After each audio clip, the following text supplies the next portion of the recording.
Hello all you math pirates out there. No, this isn't a video about pi. However, today we're going to look at something even more, dare I say, radical. Yes, we're looking at simplifying and evaluating radicals. Are you ready? Here we go. Today we're looking at radicals, and specifically we are going to be looking at simplifying and evaluating. And it's going to be a focus on evaluating. So evaluating just basically means solving. And first we need to think a little bit about what a radical is. So let's just take a look at different things that we will need to know. So I'm going to put some circles here. These are going to be some important things. So I'm going to put, I don't know, 5 in here. And anything kind of inside the radical symbol is going to be called the radicand. And the little number that kind of hides right here, we don't always see it. I'm going to put a little 2 here. We call that the index. And these are just words that you're going to need to know. Now the interesting thing is when you just see a radical symbol, well here's your radical symbol, we actually don't write the 2 there. By default we consider there's a 2 there. What you will have probably seen is when you have a 3 there. We do write that one, but we don't write the 2. So that's an important thing to kind of understand, that 2 kind of is the default. And that leads us to what is a square root? Like, what is this radical symbol? What does that really do? Well, basically, we're taking a look at square roots. And we're just asking ourselves, are there 2 numbers that multiply that would give you 16? And when you think of that, hopefully you're thinking of the number 4, because for this one, the square root of 16, well yeah, so 4. So why did I say 2 numbers? Well, because the index is 2. So you need to be thinking of something times itself. So 4 times 4 would give you 16. But did you think of the other number that it would be? What about negative 4? What's negative 4 times negative 4? Oh, that is also 16. So a couple things to remember is that when we're asking about the square root of a number, the square root of 16, we're assuming that we're thinking of the positive version and the negative version. So for instance, the official answer that your math teacher would accept would be plus or minus 4. Now by default, we typically take the positive version of it, but your math teacher will want you to write the plus and minus 4. Which begs us to ask about, what about when there's a 3 there? What do you call that? Well, if the 2 was called a square root, the 3 is going to be called a, yes, you're absolutely correct, it's going to be called a cube root. So you have these ones here, and you have these ones here. So these would be square roots, and these would be cube roots. And again, we're looking at numbers times itself twice. That would give you what the radicand would be. And here we're looking at numbers times itself 3 times. So I'll give you the classic. I mean, everybody loves the square root of 16 because it's nice and easy. And then there's the most famous of cube roots, which is going to be 8. So the cube root of 8, so what number times itself? 3 times would give you 8. And hopefully you figured out it's 2. 2 times 2 times 2. Now a common kid mistake would be to think of this. Well, if the square root of 16 is plus or minus 4, it could be negative 4 or it could be positive 4, well then the cube root of 8 must be plus or minus 2. Well, let's just go and think about that. And I've already kind of given it away that this is the common kid mistake, the KKM. Because what is negative 2 times negative 2 times negative 2. Well, that would have given us positive 4, but 4 times another negative 2 would give us negative 8. And that is not what we're talking about. So actually, it's not plus or minus for cube roots. It's just the positive. So just the cube root here would just be simply only 2. So kind of be careful about that. Now, that leads us to what we call perfect squares. And perfect squares are numbers that have basically integers as your solution to the square roots. So for instance, perfect square numbers, I'll list them out here for you. And these are numbers that you do want to memorize. So 1, 4, 9, 16, 25, and I'll go up to 36, but I could keep going. Now, why are these perfect squares? Well, that means that you could take a square root of them, so square roots, and you would get an integer as your answer, basically. And a good way to kind of think about this is that the reverse of taking a square root is squaring something. So ask yourself, the square root of 1 is just 1. So what is 1 squared? What's 1 times 1? Well, that's going to be just 1. The square root of 4 is 2. What is 2 squared? That's going to be 4. And hopefully you've already started to see the pattern. So to find the perfect squares, you just square the integer, basically. Oops, did I write a 3 there? That's weird.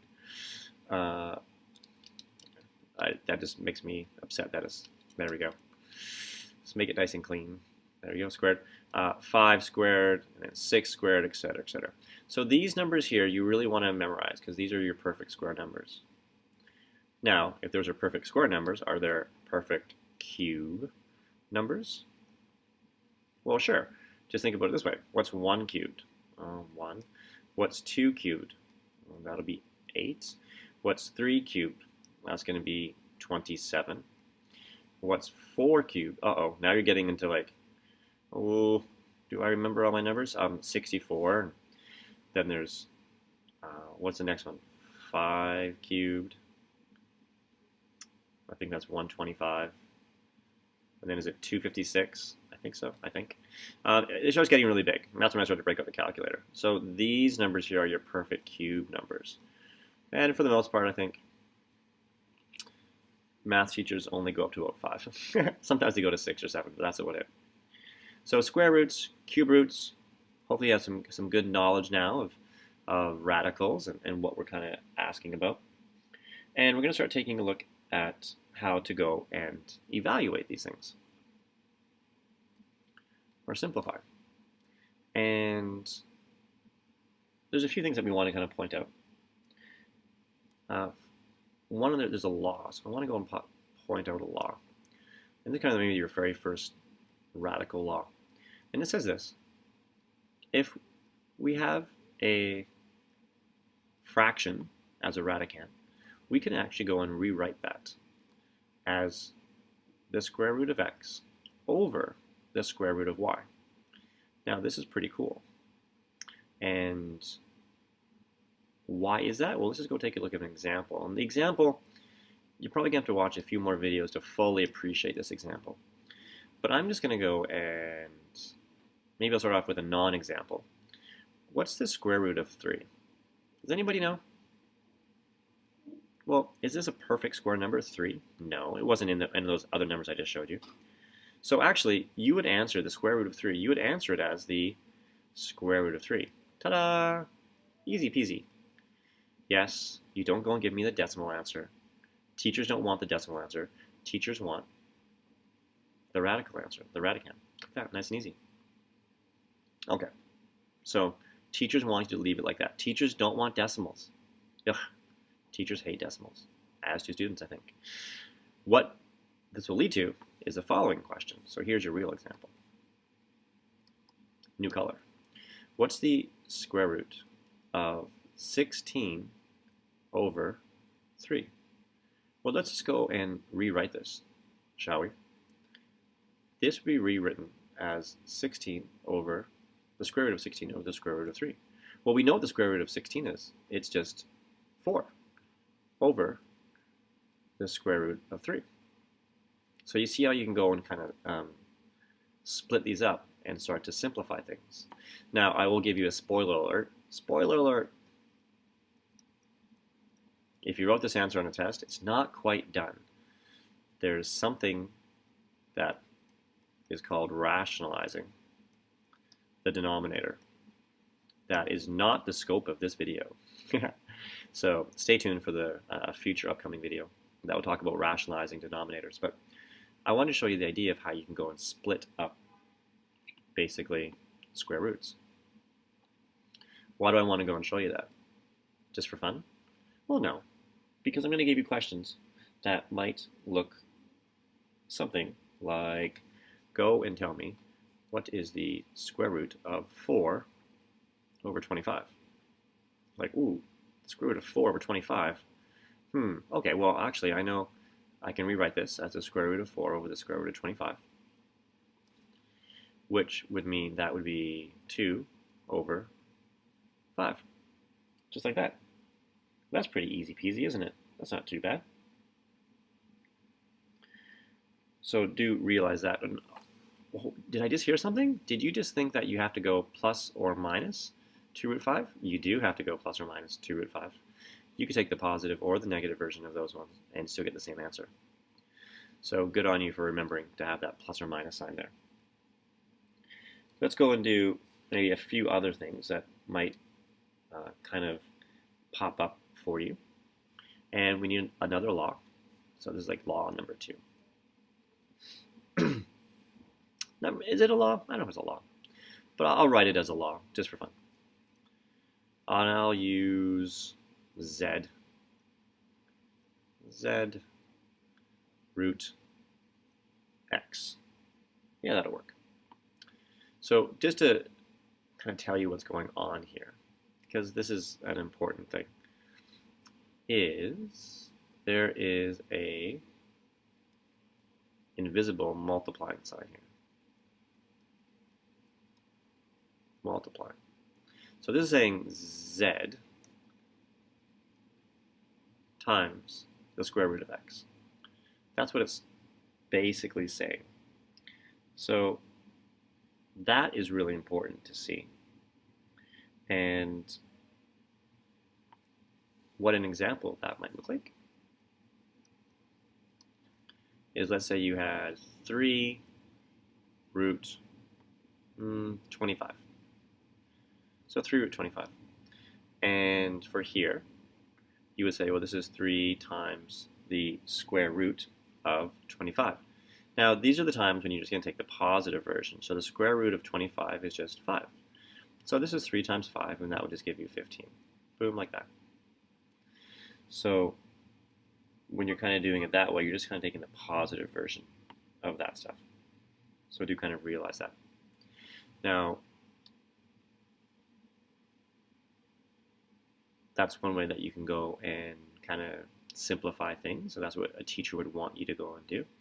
Another example would be if you had something like negative 7 root 36. So this would be negative 7 times just 6, the square root of 36, and that would give you negative 42. So just some different examples of how to go and kind of simplify that, and hopefully that's kind of a little bit helpful. Sometimes, showing some other examples, I think examples are going to be pretty good if we're just going and simplifying things. Sometimes you'll have questions that will have a sign out in front of your radical symbol. So let's just say you had, I don't know, go and simplify negative, let's say 9 over 100. Negative 9 over 100, like that. So that's a good one. And for here, you would say, oh, I can, again, you can rewrite this as root 9 over root 100. So that would give you 3 over 10. But the negative sign is already out here. So it's just saying I just want the negative version of that. So we'll say the answer is negative 3/10. Now, if you have cube roots, it's the exact same thing, but you have to be remembering that you need to be thinking of numbers that would satisfy different scenarios. So let's say you had the cube root of 27. So this is very famous. So what number times itself? So that would just be, 3 times 3 times 3. You could do that. So your answer would just be 3. So the cube root of 27 is just 3. The same idea is also working. So if you had the cube root of 1 over 64. So again, you could rewrite this as the cube root of 1 over the cube root of 64. So that would give you 1 over, I think that was 4. Is that right? Yeah, it's just 4. And there we go. So using the idea there. And what else do we need to go and cover? I don't think there is too much more that you need to know about that. So the big takeaways is understanding how radicals work. A couple of different laws there that might have helped you. And in the next few videos, you're going to learn a lot more about radicals and how they apply to all certain situations. Hope you enjoyed. Thanks for tuning in, all you math pirates out there. Until next time, have a great day.